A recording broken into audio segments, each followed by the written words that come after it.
Yeah, probably, because I think most people are more interested in going towards one of the guards or one of the wings, not necessarily big man. So yeah, I think this is it's great for conversation at the very least. All right, most people just assume Russell. I guess the first question would be, is that too obvious that the Sixers would go Russell? Would that tell you that there's got to be somebody different in the 3 spot that they might be targeting? Yeah, well, I think I think Russell is logical, and I think there's a chance it could end up being Russell. But I certainly think that it might not be too obvious because I think it is a possibility, but I don't think it's a guarantee right now, and I think that's probably where we go a little bit too far. If for some reason it came down to a situation between a Russell, Mudiay, or an Okafor, I don't know that would ever happen. I think one of those guys would probably go 2. But let's say Okafor somehow slipped past 2. I guess he would be the guy at 3. Do they still say, got to go with one of the big men? Well, I think if Okafor lasts at 3, I think what you might have happen is a trade, especially because, I think the Knicks were really they were really interested in getting Okafor. They really wanted to be in the top 2 to get one of those 2 big men. So I think you can put that pick up for auction, so to speak, and try to get one other team trying to bid against the Knicks for that pick. I think you end up walking away with the perimeter guy that you want and maybe another first-round draft pick or 2. So I think I would kind of be surprised if they went with Okafor and they walked out of the draft with Okafor. But I think they could use that to their advantage. All right, so they have the 3rd pick in the draft, and obviously, Sam Hinkie said last night, well, we like that we weren't anticipating that. We thought 4 would be our spot. We moved up to 3, and this is what we end up with. What are some of the scenarios that interest you that are intriguing? Because they didn't get the other draft choices last night. Nothing else fell their way, but now that means that they have other assets on draft night. Can you see a scenario where they can package one of those other picks and do something very creative on draft night? Yeah, no, I don't think it's a possibility. I mean, you're talking about 4 potential first-round picks next year, and they're all to the point where you can easily foresee them being available to the Sixers next year. The protections are such that the Lakers pick is only top 3 protected next year, the Heat top 10, and then the Oklahoma City Thunder top 15. So they're all you can see them all being conveyed pretty quickly, and I think that makes them a little easier to trade. I think with this year, some of them were so unlikely to be conveyed that maybe they didn't quite have that trade value. But yeah, I think if there's somebody that Sam Hinkie's targeting, let's say somebody in that 6 through 12 range, they have a lot of options right now to go about and acquire that pick if it's something that they want. They have we talk about assets all the time, and we do that kind of in a dismissive manner sometimes, but they do have quite a bit of flexibility, and I don't think it's possible that they end up with more than one first-round pick, in June 25th's draft. Derek Bodner's with us at Derek Bodner NBA, looking at the Sixers. What is, Derek, you wrote the piece, it's up right now at 97.3 ESPN.com, the best-case scenario for Philadelphia at number 3? Well, I think, I think it would be great if somebody like Towns or Okafor fell, kind of for different reasons. I think Towns is the best prospect. And you sit here right now and you say, well, there's no way he's going to last until 3. And I would say that's probably fair. But then again, I would have also said there's no way that Embiid would have lasted until 3 last year, even with his injury. And I would have said that there's no way that Noel would have lasted to 6 in his draft, and somehow that happened. Him falling, I think, would be great. But I think, like I said earlier, Okafor falling would be great as well, because I do think there are going to be teams, most notably, the Knicks, who would be desperate to move up to get him, and being able to play those teams off of each other while only moving down really one spot. You can move down to 4 with the Knicks, pick up a future first-round pick or whatnot, and still end up getting the guy that you want. So I think if something happens, I think if Okafor fell, then I think Russell probably ends up going in the top 2. So that would be, that would hurt for a lot of Sixers fans who want Russell. But if that happens and being able to get something from the Knicks and still end up getting, the guy that you want that's available, I think that would be a good situation. Now, one thing about, you look at Russell, and a lot of people like him, the point guard, the shooting ability, The one weakness that is out there is, he's not a great defender. We know the Sixers like, defense. They like these long, athletic guys who can defend. Mudiay, probably a much better defender, but not as good as a shooter. How do you weigh those two things? Who's a better fit? The better defender with maybe more athleticism against the guy who's a better shooter, but not a great athlete. Russell's attributes don't seem to fit the style of players they've been bringing in here.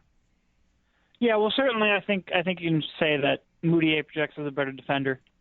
He's very, he's better moving his feet laterally. He's stronger. He can fight through pick and rolls better. He can fight through screens better. I think it's probably safe to say that he projects as a better defender because of that.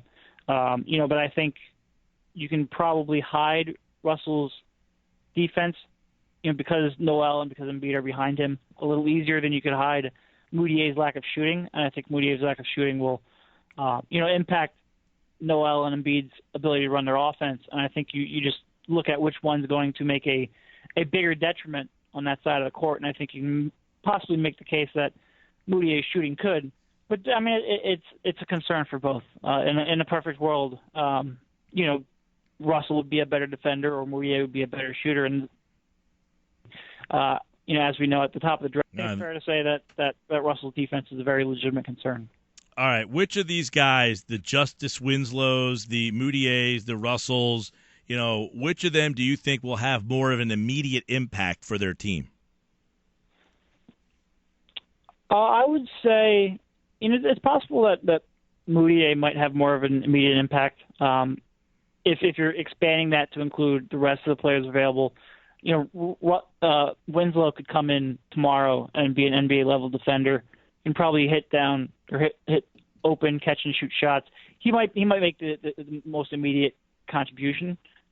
Between Russell and Mudiay might be able to, just because I think he's a little further along as a point guard.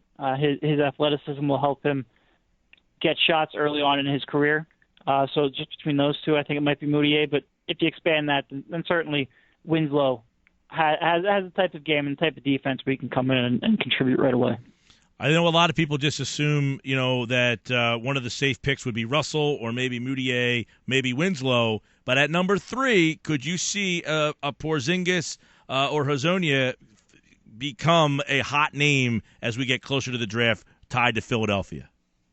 I think there's definitely a possibility. I know Sam has been over to Sevilla a couple times personally to see Kristaps Porzingis play. And I know that, a lot of people have Hazonia rated very highly, myself included. And, you're talking about a guy, when we talked about Russell and Mudiay having to choose between that shooting and that defense, Hazonia has the ability to do both. He doesn't always play defense. It's kind of, it comes and goes with his attention on that end. And you kind of have to hope that Brett Brown can get him to concentrate all the time on that side of the court. But he has that ability to be a defender, and he has that ability to be an elite shooter. So I think he has, a lot of interest really in anywhere from the 3 through 8 range in this draft. And I think, some GM could fall in love with him. And I don't think it's possible that it's the Sixers. So yeah, I think they're both names that you could hear rumored to be, have the Sixers have interest in sometime over the next month. Are those guys that can come and play in the NBA right away? I mean, do any of them have these Saric-type situations? Are you going to have to wait on any of them? What are their deals, being obviously foreign players? No, from what I understand, they're both they can both come over next season. Neither of them are necessarily all that happy with their current situation. Hazonia is in and out of the starting lineup. I think he has an extension, which he would have to decide upon. But from what I understand, he's going to look to come over to the NBA. Sevilla, which is Kristaps Porzingis' team, they're not in the best of situations financially. And up until this past week, they're really close to being relegated and potentially having to go down to lower levels of competition. So I think Kristaps is going to be looking to get away from that team, and also I think they're going to need that NBA buyout really financially to stay relevant. A lot of people, Derek Bodner's with us, at Derek Bodner NBA. The Sixers get the 3rd pick in the draft. A lot of people would say they need a point guard. This is a guard league. We just talked about the foreign-born players that are always very intriguing.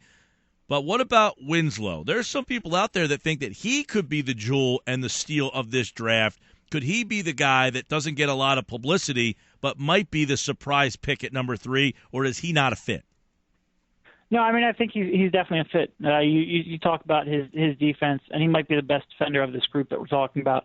And he also, he can shoot it from 3.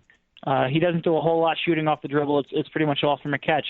But if you're talking about a team with Joel Embiid, being able to shoot, put him in the corner, and be able to hit shots and space the floor for Embiid, and also play high-level defense, I think would be very, very intriguing. I think that the Sixers are probably looking for more of a high-level scorer, some guy who can come in and be a number 1 option, or at least a top perimeter option. And I think guys like Hezonja, Russell, even Mudiay, I think have a better chance to be that. But I think Russell's he's going to be a fantastic player, I think. And I think, like I said, that combination of being able to defend at a high level and hit shots, and I think he does have some room to grow in his own personal offense. I think he's definitely in play, especially for an analytically minded team like the Sixers. I wouldn't make him the favorite, but I do think he's an option as well. Yeah, I've seen some people compare him to James Harden. If that's an offensive player, you're happy. If that's a defensive player, I don't know how much Brett Brown's putting up with James Harden type of defense. But Winslow, he is definitely an intriguing guy, and you'll see over the next month how much stock goes up and down for him. Derek, I know you do a lot of draft work. Who for you is the guy at 3? If you had your pick, who would the guy be at number 3 to fall that Derek Bodner would take? I mean, for me, it comes down to DAngelo Russell or Mario Hezonja. I actually think that Hezonja, because like we talked about with that defense and still retaining that ability to shoot, I think he's right there with Russell. I might even say that he has more upside because I think he can be a real dominant two-way player. I might at this point go Hezonja, but if not, it would probably be Russell. It would probably come down to one of those 2 players. Last night, the lottery's there, and obviously everybody's kind of buzzing and talking. What are some of the storylines that you took from covering that lottery last night? Well, I think it's interesting what the Knicks will do because they were so heavily invested in getting a player who can contribute right away and come in and help that team. And I think because they're one of those 2 big men so badly, I think that number 4 pick is very much in play. And if they can't move up and get the player that they want, then I think it could very well be traded.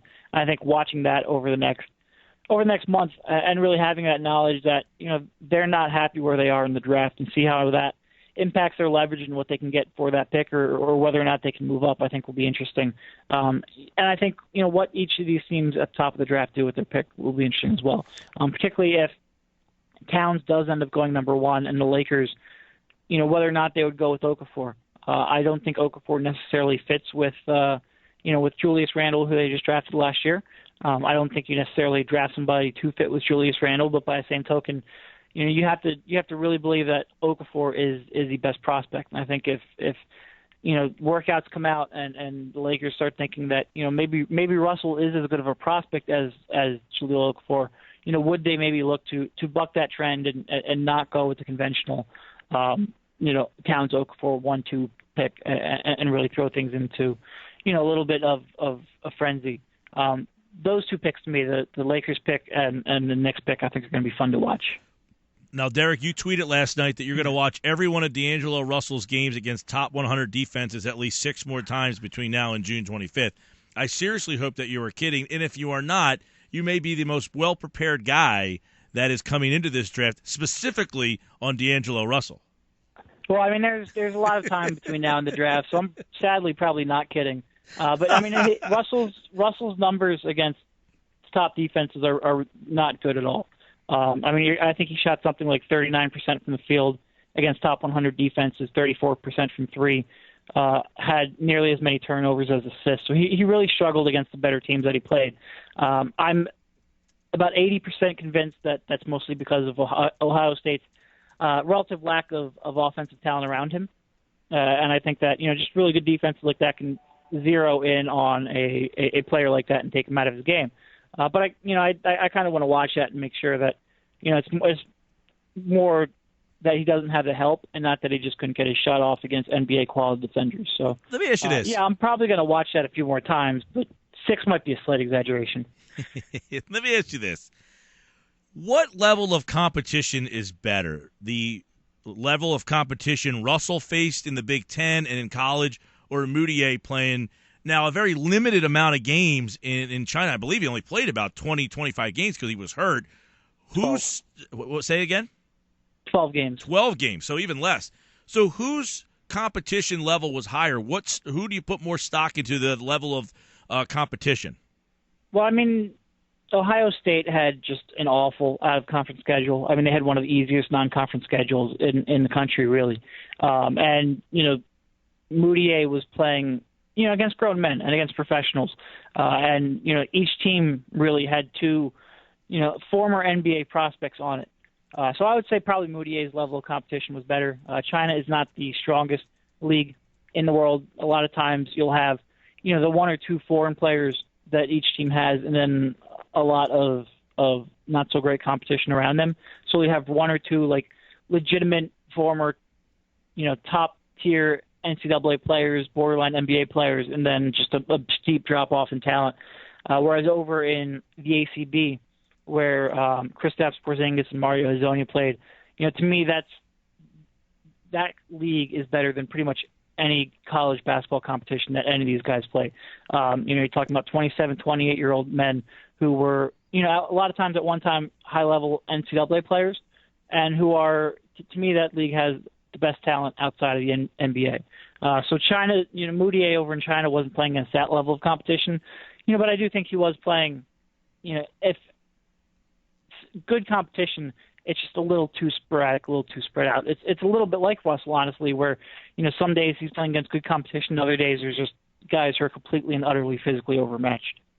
Derek, I know that you've been covering the Sixers and been around this team for a long time. This team has won 37 games the last 2 years. But do you get a sense from the Sixers fans that they are still buying in and they are still on board in now the third season of Sam Hinkie? After last night, you feel that buzz. Do you still think people are trusting and buying into this rebuild? Well, I think it's mostly people who were buying into the rebuild and why, going through the draft at this stage was necessary, I think are still bought in. And I think people who are skeptical are still skeptical, and that's not really going to change until you start seeing some of these high draft picks really play on the court and show, why they're potential superstars in this league. I think, like I said, the players or the fans who were bought in, I think are still very supportive. I don't really see people changing sides all that much right now. All right, Derek Bodner at Derek Bodner NBA. The NBA draft June 25th. We will be live inside the War Room on the YouTube channel. Subscribe now, and you can see our reaction to all of the draft choices as the Knicks come up with the 4th. The Lakers get the 2, which would be unbelievable because, next year that is a top 3 protected pick. And the Lakers, so this might be the good year that they got lucky and got in there. And now the Sixers will be top 3 protected next year, top 10 for the Heat, and top 15 for Oklahoma City. Derek, the potential for 4 first-round choices next year with where they are and what they still have, this has got to be a pretty exciting premise moving forward for Sixers fans. Yeah, absolutely. And I think what's going to be really interesting isn't so much drafting 4 players next year, but if, a borderline superstar, a really good player becomes available, a team wants to move on from him. The Sixers are positioned as well as anybody in the league to strike on something like that. I don't want to say James Harden because a player of Harden's caliber at his age becomes, available once every 20 years. It was just this crazy confluence of events where the Oklahoma City Thunder had drafted so well over a 3-year span where they just couldn't keep all of their players, and I don't think you'll see that happen very often. But a similar event where a player becomes available, and a really good player becomes available, and now the Sixers are sitting here with, let's say, Embiid, Noel, DAngelo Russell, and Dario Saric overseas, and they've got that core built. And maybe they find a young player who could complement that core. They put themselves in such good position to strike on something like that. So I think you could start seeing something like that realistically become in play because they have so many of these assets that other teams will value. So I think it'll be really interesting, not only just because they could draft 4 guys in the first round next year, but because they have so many options available. You know, that's a really interesting point you just made, though, about Oklahoma City, that they had drafted so well. Are the Sixers going to be in a similar boat at some point where, hey, if you hit on Embiid and Noel and maybe one of the guys this year, and then you have 4 picks next year, is that a legit concern? You know what? If the Sixers draft 4 superstars in a 3-year span, I will worry about that when it happens. Yeah, I think we're putting the cart before the horse a little bit there. Hopefully the Sixers ownership group have the pockets where they will deal with paying the luxury tax where Oklahoma City wasn't willing to. But yeah, I mean, there's, I think part of the reason that losing these draft picks right now, and maybe the Lakers draft pick coming out isn't so bad, is spreading out when these guys are up for contract renewals. But yeah, I mean, there's, if they do, they have a lot of really high draft picks, and if they hit on all of them, then they're going to get expensive real quick. So, we'll see what happens. All right, Derek Bodner at Derek Bodner NBA. Check out his piece right now on the best-case scenario for the 76ers at 97.3 ESPN.com. All right, Derek, get watching that DAngelo Russell video. Thank you.